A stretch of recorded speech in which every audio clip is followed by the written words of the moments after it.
Dans l'est du Congo-Kinshasa, les populations manifestent contre les casques bleus de la MONUSCO parce qu'elles accusent ces casques bleus de ne pas les protéger contre les rebelles. Il y a eu des manifestations meurtrières au mois de juillet. Est-ce que vous allez envisager un départ anticipé de ces casques bleus avant la date de 2024 et peut-être même avant la présidentielle de la fin 2023, comme vous le demandent plusieurs autorités? Il y a un programme de réduction progressive de la force qui est accordé avec le gouvernement, mais parlons franchement.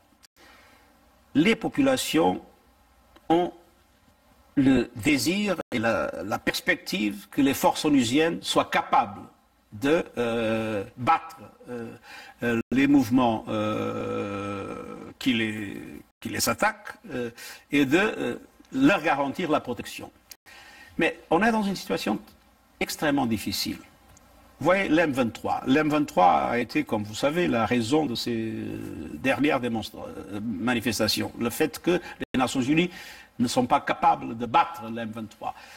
La vérité, c'est que l'M23 aujourd'hui est une armée moderne, avec des équipements lourds, qui sont plus perfectionnés que les équipements de la MONUSCO. Et viennent-ils du Rwanda, ces équipements?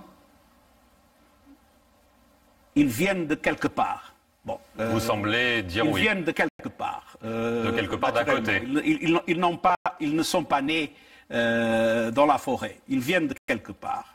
Alors, ce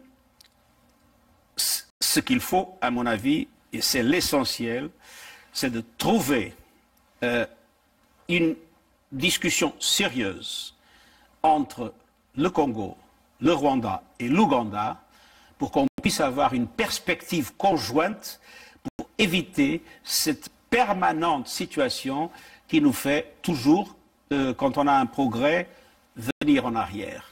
Il faut que ces pays se comprennent mutuellement et il faut que ces pays coopèrent effectivement pour la sécurité de l'Est du Congo et aussi pour les garanties de sécurité, il ne faut pas l'oublier, du Rwanda et de l'Ouganda. Il ne faut pas oublier que l'ADF est un mouvement originaire de l'Ouganda.